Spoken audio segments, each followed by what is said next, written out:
जय श्रीराम, जय संविधान, जय भीम, वंदे मातरम। आज आपल्या समक्ष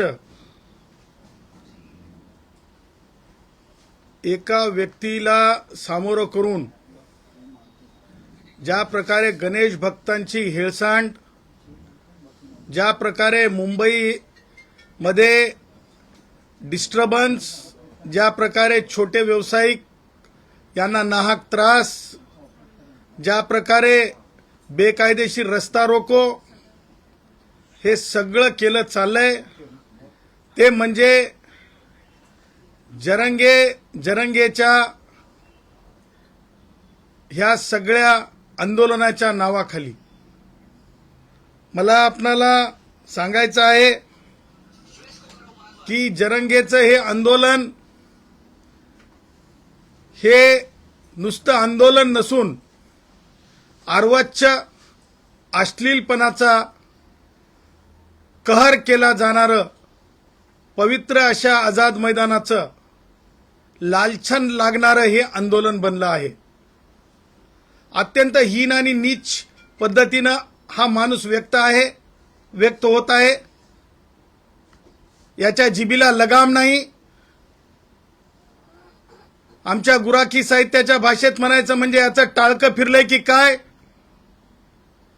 की याला जे भरायलेत हे भरणारे येऊन काय काय भरत आहेत आणि हा व्यक्त होत आहे का, असा देखील प्रश्न आहे।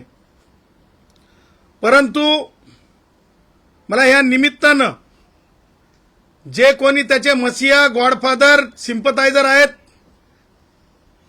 त्यापैकी उद्धव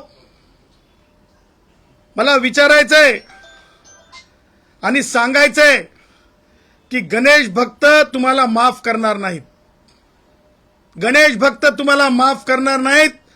लालबागच्या राजाला येणारे भक्त तुम्हाला माफ करणार नाहीत। जागतिक येणारे गणपती बाप्पाला मानणारे, पूजन करणारे भक्त तुम्हाला माफ करणार नाहीत।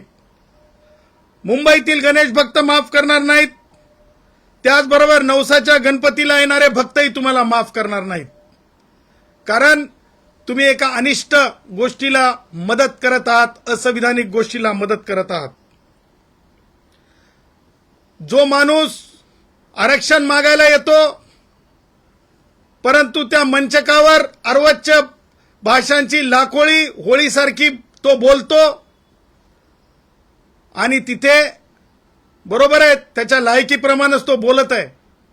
त्यामुळेच कदाचित त्यांनी महात्मा ज्योतिबा फुले ज्यांनी शिक्षण दाखवलं, सर्वांकष महिलांना सर्वांसाठी शिक्षण कसं मिळू शकेल हे दाखवलं, छत्रपती शिवाजी महाराजांची जयंती दाखवली की का हा उत्सव महत्वाचा आहे।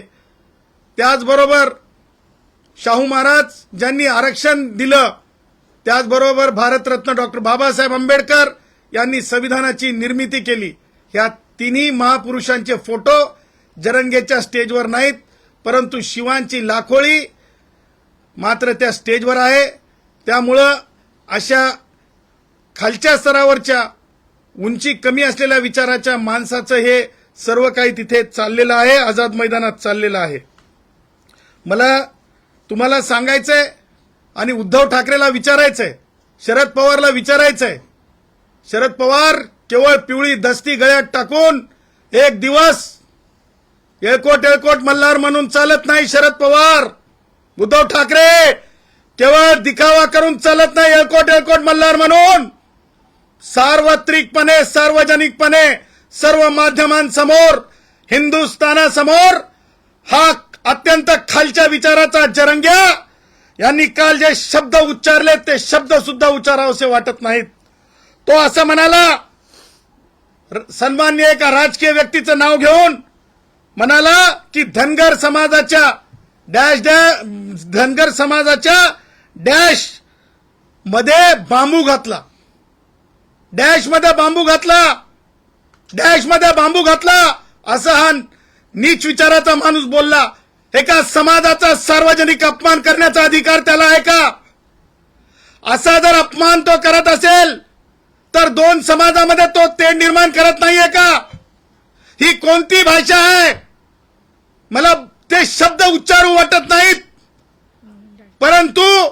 कायद्यामध्ये इव्हिडन्स ठेवावाच लागतो. अत्यंत लाजिरवाणं होतंय तसा शब्द उच्चारताना सुद्धा.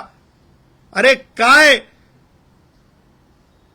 तुम्हाला सांगतो, जे शब्द उच्चारला त्यांनी, हे न उच्चारलेला बरा. कारण ते बांबू घातला धनगर समाजाच्या डॅश डॅश मध्ये, असा तो उच्चारला ह्या जरंगीनं. लाज वाटायला पाहिजे. ईर्षा म्हणजे तुम्हाला सांगतो, तिथं आया बहिणी असतील, तुमच्या माध्यमातून आया बहिणी चॅनल्सवर पाहतात, कौटुंबिक लोक पाहतात. त्याचबरोबर आज हा माणूस माजी न्यायमूर्ती संदीप शिंदेना समोर काय बोलला माहितीये? याला काय संविधानाचं ज्ञान नाहीये की हा ढोंग करतो आणि स्क्रिप्ट वाचतो. याला कुणीतरी सांगता असं बोल आक्रमक.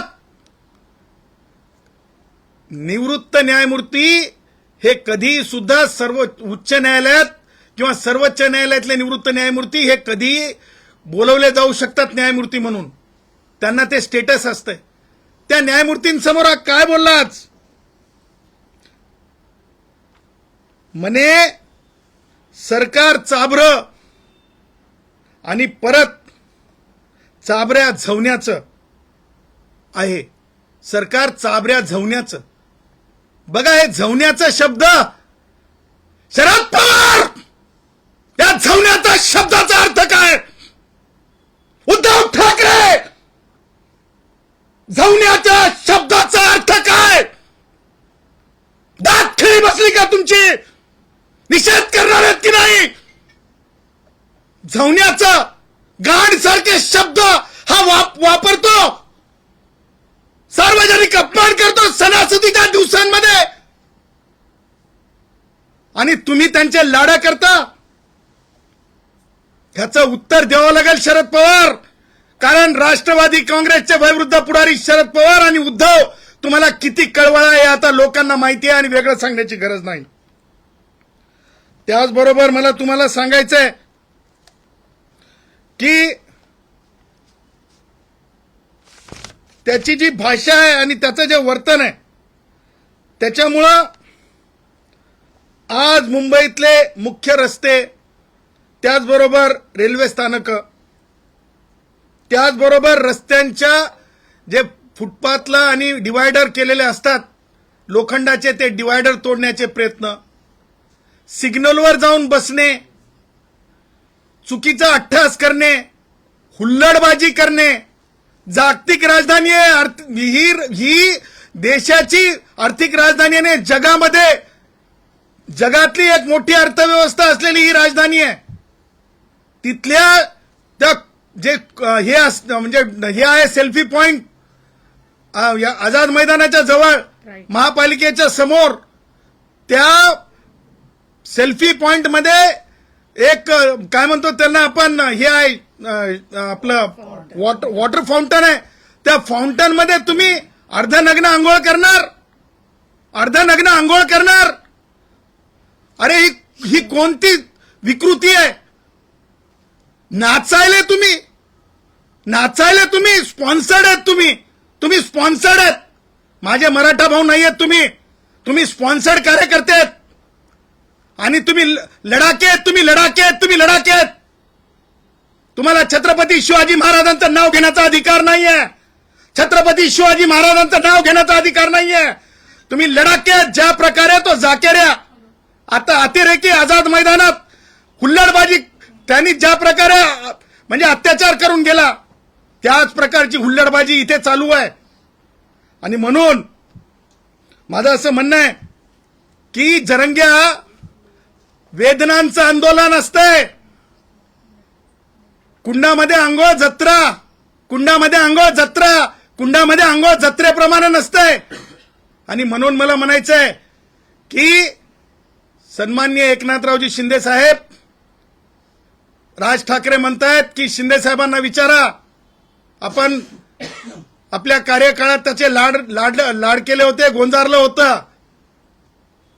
त्या जरंगेला आता सांगा की गावाकडे जाय म्हणून. गावाकडे जाय म्हणून हे तुम्हाला सांगतो. जरंग्याची कोणतीच मागणी महाराष्ट्रातलं सरकार तर काय, देशातल्या कोणत्याही राजकीय पक्षाचं सरकार इतर राज्यातलं सुद्धा जरंग्याच्या मागणी मान्य करू शकत नाही.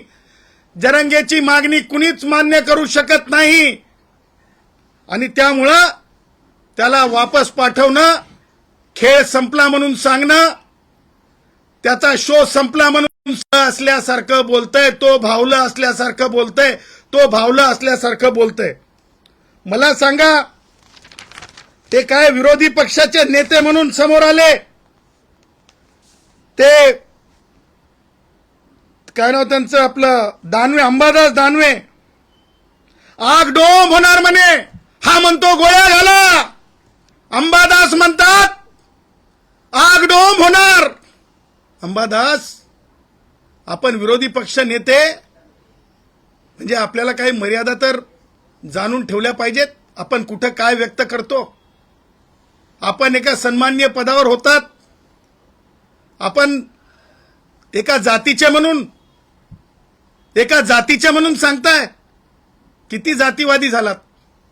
एवढा जातीवाद चालतो का. मागासले पण लागतंय आरक्षण मिळवण्यासाठी. जातीवादी होऊन चालत नसतंय. म्हणे मी मराठा म्हणून आलो. तुम्ही हे म्हणाला असतात की मी एक जिम्मेदार पदाधिकारी आहे, मी चर्चेला आलो, मी विषय समजून घ्यायला आलो. म्हणजे तुम्ही मराठा म्हणून बोलत राहा. तुमचं ओबीसीशी काही संबंध नाही, तुमचा ब्राह्मणांशी काही संबंध नाही, तुमचा मागासवर्गीयांशी काही संबंध नाही. मला एक समजत नाही, आजच्या तारखेला सर्वपक्षीय मराठा पुढारी मिळून हे काय गेमिंग करत आहेत का, की महाराष्ट्रामध्ये बिगर मराठा मुख्यमंत्री असला की चुळबुळ आहे का ही, राजकीय चुळबुळ आहे का ही, असा देखील मला प्रश्न पडतो. आणि म्हणून मला हे सांगायचं आहे, जरंगेची भाषा ही गावगाड्याची नसून जरंगेची भाषा ही नीचपणाची आणि माजोरीपणाची आहे. जरंगेची भाषा ही गावगाड्याची नसून जरंगेची भाषा ही नीचपणाची आहे. त्याचबरोबर संजय राऊत आणि शरद पवार, संजय राउत, देख भाई, लगता था यार, लोग बोलते थे पत्रकार है. मुझे तो अभी सवाल पड़ा है कि चित्रकार है कि तू पत्रकार है. अरे कहते हैं तू संसद में जाता भी है, लेकिन तू तो बोलने लगा है अभी कि संविधान बदल दो. अरे संविधान बदल दो. मैं ये नहीं कहूंगा सटकलिका. मैं ये कहूंगा कि जो संविधान बदलने की भाषा करते हैं वो देश के मूल तंत्र को नहीं समझते हैं, जो बेसिक स्ट्रक्चर को नहीं समझते हैं. तुम नादान नहीं हो, तुम राजनीति के अंदर वोट बटोरने का गंदा खेल खेल रहे हो. आणि त्यांच्याच भाषेवर रेग ओढून शरद पवार व्यक्त होतात. म्हणे संविधानामध्ये काय बदल करा की काय संशोधन करा असं शरद पवार बोलतात. शरद पवारांना माहिती असलं पाहिजे की संविधानिक मर्यादा काय आहेत. भारतरत्न डॉक्टर बाबासाहेब आंबेडकरांचे जागा खुल्या किती राहाव्यात या बाबतीतलं त्यांचं मत काय. खुल्या जातीचं सुद्धा बाबासाहेब आंबेडकर हे रखवाले आहेत. आज जो संजय राऊत आणि शरद पवार भाषा बोलतो, मला आता प्रश्न पडला, ह्याच त्या औलादी होत्या का. अॅट्रॉसिटीचा कायदा रद्द करा म्हणून लोकांना पुढे करत होत्या, कारण संविधानातूनच अॅट्रॉसिटीचा कायदा निर्माण झाला होता आणि संविधानातूनच आरक्षणाचा कायदा निर्माण झालेला आहे. आणि आता यांचे दात खरे दिसायला लागलेत. लागलेले आहेत. आणि हेच त्या औलादी होत्या वाटतंय जे पडद्याआड सामाजिक अत्याचाराची संबंधितला कायदा या देशातच असू नये, राज्यातच असू नये, ह्याच्याकरिता पडद्यामागून खेळ खेळत होत्या काय. त्याच्यामुळं शरद पवारांना संजय राऊतनं जे म्हणलंय संविधान बदला, संविधान बदला, याच्यावर काय उत्तर आहे हे विचारलं पाहिजे. मला हे म्हणायचं, उद्धव ठाकरेकडे जे काय उरले सुरले कार्यकर्ते आहेत, त्याच्यामध्ये धनगर असतील, भाऊ हटकर भाऊ असतील, त्याच्यामध्ये वेगवेगळे आमचे म्हणजे जे समाज आहेत, म्हणजे सुतार असतील, लोहार असतील, वडार भाऊ असतील, त्या सगळ्यांनी त्यांना विचारलं पाहिजे, त्यांना बोलता केलं पाहिजे. कारण हे गुमरांगीन नाही, हे फसवा फसवी आहे. मराठा भावांची फसवा फसवी आहे. यांना माहिती आरक्षण देता येत नाही, यांना माहिती आरक्षण देता येत नाही, पण मराठा भावांची फसवा फसवी आहे. त्याचबरोबर ओबीसी भावांची सुद्धा फसवा फसवी आहे. हे फसवा फसवीचा खेळ खेळत आहेत, हे फसवा फसवीचा खेळ खेळत आहेत. आणि म्हणून मला तुम्हाला पुढे जाऊन हे सांगायचं आहे की एसटीतील कष्टकरी जेवढे आमच्या आझाद मैदानात होते त्याच्यापेक्षाही कमी लोक आता शिल्लक राहिलेत. त्याच्यामुळे मला असं वाटतंय की जरंगेच्या माजोरीपणाच्या भाषेला कायद्यासमोर जरंगेला मोठं समजू नये. जरंगेला जर आज 6 वाजेपर्यंत जरंगे ऐकला नाही, चुकीची प्रथा पडेल. रूल्स कॉन्टम्प्लेट झाल्याच्या नंतर, रूल्स अंमलात आल्याच्या नंतर आंदोलनांच्या बाबतीतले पहिल्याच आंदोलनात जर रूल तुटणार असतील तर ही शृंखला पुढे चालेल. कायद्याचं राज्य आहे. मुख्यमंत्री उपमुख्यमंत्री काय म्हणतात यापेक्षा कायदा काय म्हणतो या आधारे वरिष्ठ पोलीस निरीक्षक आझाद मैदाननी 6 वाजल्याच्या नंतर आता लाडवे जरंगेचे बंद करा, गोंजारनं जरंगेला बंद करा, उचला आणि जरंगेला अटक करून माननीय magistrate first class Azad Maidan यांच्या समोर उभा करा. कारण कायद्याची पायमल्ली ही महाराष्ट्राला परवडणारी नाही, कायद्याची पायमल्ली महाराष्ट्राला परवडणारी नाही. आपण बघितलं असेल, जाणून बुजून काही लोक रस्ता रोको करून पोलिसांची उज्जत घालत आहेत. त्यांना माहिती आहे की आता लोकांनी पाठ फिरवलेली आहे. लढक्के असतात की नाही, लढाके, जसे त्या जाकीर नाईकचे असतात त्या टाईपचे काही माझे मराठा भाऊ कार्यकर्ते नाही आहेत. हे पॉलिटिकल लढाके आहेत.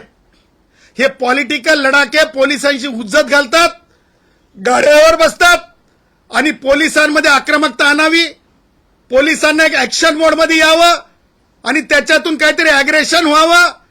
मुंबईतल्या सामान्य माणसाला त्रास होऊ नये म्हणून प्रतिबंधात्मक कारवाई करत असताना काहीतरी अघटित घडवावं, महाराष्ट्र पेटवावा आणि नंतर जरंग्यानं विक्टिम कार्ड खेळावं, नंतर जरंग्याच्या नावाचं विक्टिम कार्ड खेळावं, नंतर जरंग्याच्या नावाचं विक्टिम कार्ड खेळावं.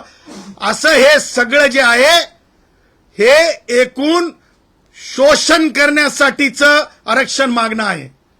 कारण जो स्पेस निर्माण केलेला आहे भारतरत्न डॉक्टर बाबासाहेब आंबेडकरांनी, ज्या ज्या कष्टकरी समाज आहेत त्या समाजाला, मग ते राजकारणात असेल, शिक्षणात असेल, नोकऱ्यांमध्ये असेल, तो स्पेसच संपवून टाकायचा, तो स्पेस संपवायचा.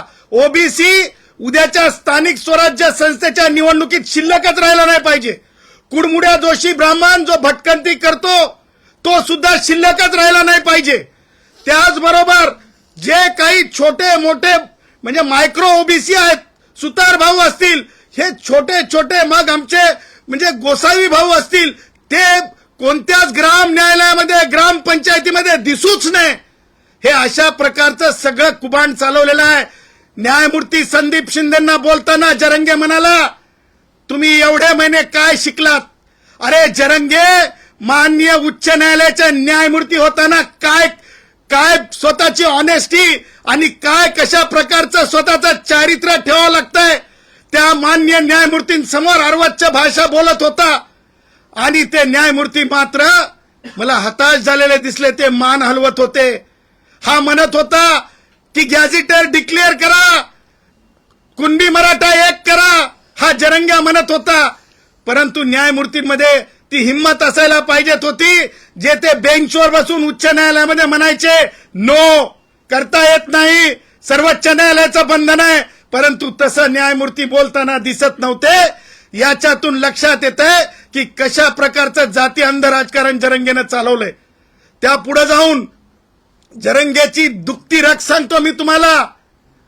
गुन्हेगारीच्या केसेस मागे घ्या म्हणायलाय जरंगे. ह्या त्या केसेस आहेत. माननीय सुप्रीम कोर्टानं अशा केसेस मागे घेण्यावर बंधन घातलेलं आहे. अशा केसेस मागे घेण्यावर बंधन घातलेलं आहे. त्यामुळं महाराष्ट्र शासनाला मी सांगतो, पोलिसांच्या वर्दीला हात लागलेले, पोलिसांच्या डोक्यातून रक्त पडलेले, पोलीस महिला धारातीर्थ पडलेल्या, पत्रकारांनी पोलीस उपअधीक्षक दर्जाच्या लोकांना वाचवलेले, ह्या केसेस मध्ये जरंगेच्या ऐकून केसेस वापस घेतल्या तर न्यायालयामध्ये तो शासनाचा निर्णय घेऊन उभे राहूत, हे डंके की चोट पे आम्ही सांगत आहोत. त्याचबरोबर जर जरंगेच्या म्हणजे अनिष्ट प्रथेमुळं, जरंगेमुळं काही लोकांच्या आत्महत्या झाल्या असतील किंवा काही लोक ज्यांना जीव गमावला असेल या जरंग्यामुळं, तर जरंगे म्हणतो की नोकऱ्या द्यावं लावा, तर मग नोकऱ्या लावा लागतील. विद्यापीठांच्या नामांतरापासून डॉक्टर बाबासाहेब आंबेडकर मराठवाडा विद्यापीठाच्या नामांतरापासून खैरलांजीपासून जे जे शहीद झाले सगळ्याच आंदोलनाच्या लोकांना नोकऱ्या द्याव्या लागतील. आणि त्यामुळं जरंगेसाठी विशेष कायदा असू शकत नाही. सरकार भारतीय संविधानाच्या आर्टिकल 14च्या विरुद्ध जाऊन वागू शकत नाही.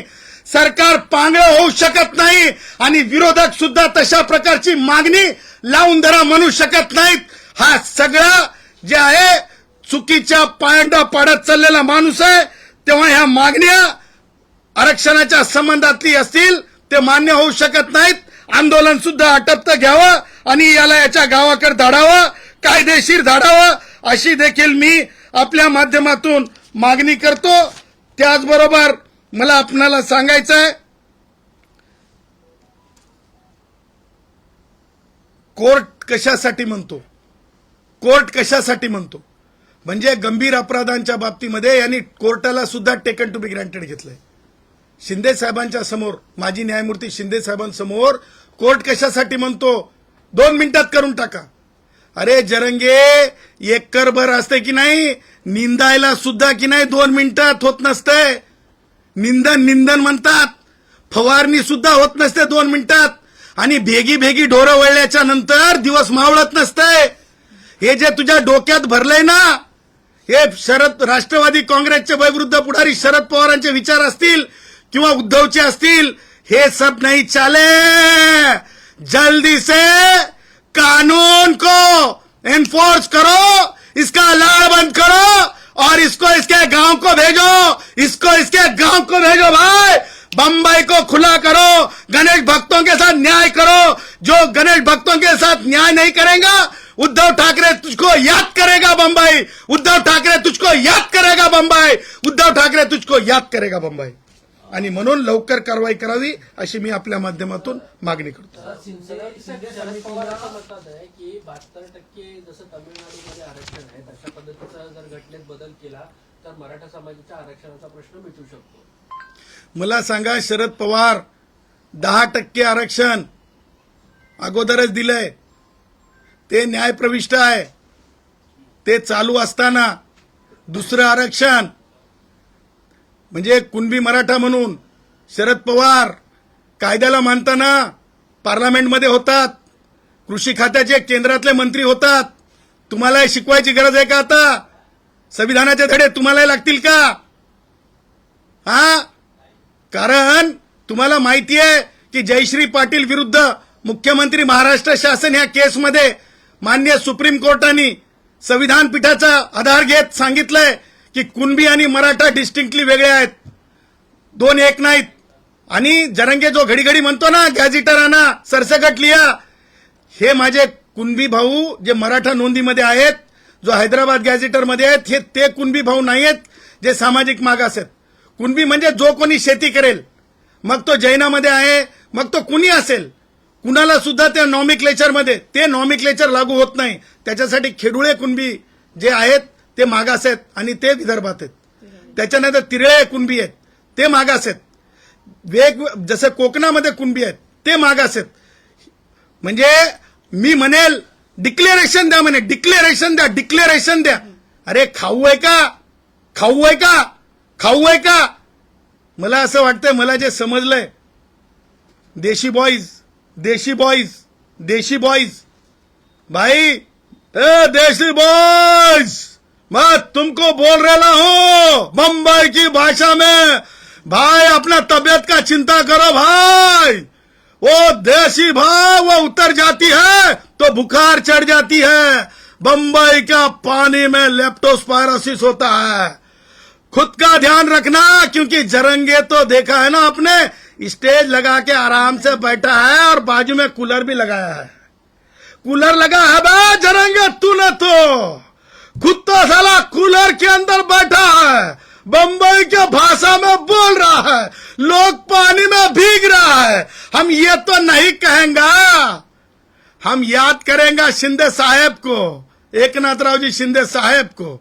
हम ये तो नहीं कहेगा, याद करेगा एकनाथ जी शिंदे साहेब को। हम ये तो नहीं कहेगा खजूर खाता है क्या, खजूर खाता है क्या, मीठा मीठा खाता है क्या, मीठा मीठा खाता है क्या, ये हम ये नहीं कहेगा। इसीलिए कहते हैं भाइयों, अपना ध्यान रखो, अपने गांव की ओर चलो, अपने गांव की ओर चलो, खेती का ध्यान रखो। बच्चों देखो, एक बार अगर से कोई गलत हरकत होती है, कैमरे देखते हैं, साल 2 साल तक लोगों की पहचान होती है। गलत करने पे कैमरा पकड़ लेता है, यहाँ पे वॉइस कैमरा भी है। आज ना कल नाम आता है, नौकरी मिलती नहीं है, कर्जा भी अभी मिलता नहीं है, उसके लिए भी अभी करैक्टर देखा जाता है। अभी तुमको कोई भी प्राइवेट जॉब भी करना है तो देखा जाता है। इसलिए भैया चलो अपने गांव की ओर निकलो भाई, अपने गांव की ओर निकलो। एक सगळ्यात महत्वाचा प्रश्न, राज ठाकरेंनी असं म्हटलं की एकनाथ शिंदेनी याचं उत्तर द्यावं, म्हणजे नेमका त्यांचा रोग काय आहे का? शिंदे आणि फडणवीसांच्या अंतर्गत तलाचं यात काय वास याला येतो? लागूनच गेल्या वर्षी एकनाथ शिंदे त्या आंदोलन सोडवण्यासाठी किंवा एकंदरीतच त्यांचं गुलाल उधळण्यासाठी नवी मुंबईला वासीला गेले. त्याच्यावरती विचारलं राज ठाकरेंना, तर ते म्हणतात की या सर्व गोष्टींची उत्तर केवळ एकनाथ शिंदे देऊ शकतात. मला असं वाटतंय की ते गुलाल, ते म्हणजे मला म्हणायचं नाही, आंदोलनं असतात परंतु हे आंदोलन नाही, हे अश्लीलपणाचा कहर आहे. आणि तो गुलाल जो असतो ना, तो अश्लील वर्तनामध्ये उधळला जाणं किंवा आरडाओरड करणं किंवा नाचणं, अशा प्रकारचे आंदोलन आम्ही पाहिले नाहीत. आणि शिंदे साहेब ज्यावेळेस तिथं गेले, मला असं वाटतंय की शिंदे साहेबांनी गुलाल उधळायला लावला होता, यांनीच आपल्या गुलालाची तयारी ठेवलेली होती, म्हणजे ते स्क्रिप्टेड होतं. आणि राहिला प्रश्न, बरोबर आहे, शिंदे साहेबांनी जरंगेचा लाड केला, शिंदे साहेबांनी जरंगेचा लाड केला, हे वेगळं सांगण्याची गरज नाही. नाहीतर त्याच वेळेस जर अंतरवाली सराटीच्या गुन्ह्यामध्ये जरंगे अटक झाला असता तर जरंगे एवढी मगरुरीची, एवढी नीचपणाची, एवढी मस्तावलेली, एवढी माजलेली भाषा जरंगे करू शकला नसता, आझाद मैदानाचं पावित्र्य घालू शकला नसता. आणि म्हणून मला असं म्हणायचं, त्या पुढे जाऊन पत्रकारांनी प्रश्न विचारलाच म्हणून मला असं दिसतंय की एक लॉबिंग, मग सर्वच पक्षातली लॉबिंग मराठा लिडरशिपची, जी स्वतःला मुख्यमंत्री किंवा स्वतःला अवतीभवती पाहते. म्हणजे मला दुःख या गोष्टीचं सुद्धा आहे की मी शिंदे साहेबांना त्या बाबतीमध्ये मी उदय सामंतांना मेसेज पाठवलाय, तो मेसेज मी वाचून दाखवू शकतो.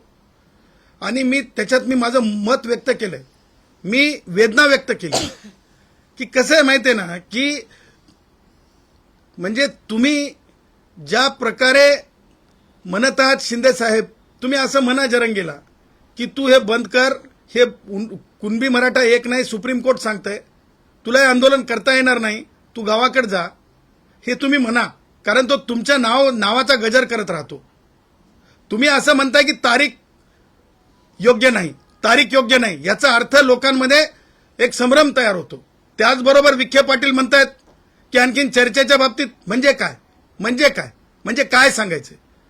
मला हे नाही म्हणायचं की कोण मंत्री कोणत्या पक्षाचे आहेत, तो महत्वाचा भाग नाही आहे. संविधानासोबत आहोत की नाही आपण संविधानातल्या जे हे आहे रिझर्वेशन ऍक्ट आहे त्या ऍक्ट सोबत आहोत की नाही. म्हणून सुप्रीम कोर्ट आणि भारतरत्न डॉक्टर बाबासाहेब आंबेडकर म्हणतात, विखे पाटील, सन्माननीय उपमुख्यमंत्री एकनाथरावजी शिंदे साहेब, रावसाहेब दानवे, भारतरत्न डॉक्टर बाबासाहेब आंबेडकर म्हणतात, आरक्षणाची मर्यादा जर वाढली, शरद पवार वयोवृद्ध पुढारी, तुम्ही तुमच्या डोक्यात घालून घ्या, वयोवृद्ध पुढारी शरद पवार, तुम्ही तुमच्या डोक्यात घालून घ्या, 50% जेव्हा मर्यादा ओलांडते तेव्हा रिव्हर्स डिस्क्रिमिनेशन सुरू होत आहे. म्हणून भारतरत्न डॉक्टर बाबासाहेब आंबेडकर खुल्या वर्गातल्या ब्राह्मणांचे सुद्धा नेता आहेत, खुल्या वर्गातल्या जैनांचे सुद्धा नेते आहेत, त्याचबरोबर ते आदिवासी, भटके, विमुक्त, मागासवर्गीयांचे सुद्धा नेते आहेत. ह्याच्यासाठी तेवढं तोलमोलचं राहावं लागतंय. शरद पवार, आपण आरक्षण वाढवा म्हणजे तुम्हाला इतर हिंदुस्थानी नाही येत असं म्हणायचंय का? खुल्या वर्गामध्ये सगळेच येतात, मागासवर्गीय येतात, ब्राह्मण येतात, कोमटी येतात, वैश्य येतात. त्यांचा तुम्हाला कळवळा नाही का शरद पवार? ह्या वयामध्ये सुद्धा तुम्ही एवढं गलिच्छ राजकारण का करता? आणि सरते शेवटी मी गुणरत्न आणि माझी सुप्रियाताई संसद रत्न. मी गुणरत्न, सुप्रियाताईचा भाऊ. सुप्रियाताई तुम्ही माझी मोठी बहीण आहात. सुप्रियाताई, तो जरंगे आहे ना, अत्यंत अश्लील भाषा करत आहे. सुप्रियाताई, मला तुम्हाला अत्यंत ही गोष्ट आहे ना या सणासुदीच्या दिवसात सांगायची आहे. सुप्रियाताई, तो जरंगे आहे ना, कशी घाणेरडी भाषा, मला तर बोलावं सुद्धा वाटत नाही. खालची भाषा, कमरेखालची भाषा म्हणे, मध्ये घाला धनगर समाजाच्या. सुप्रियाताई, मी वाट बघत आहे, तुम्ही कधी निषेध करणार आहात. त्याचबरोबर तो शिंदे साहेबांच्या समोर ज्या प्रकारे जे शब्द वापरले सुप्रियाताई, ते तर अत्यंत म्हणजे सरकार म्हणे चाबऱ्या झवण्याचा.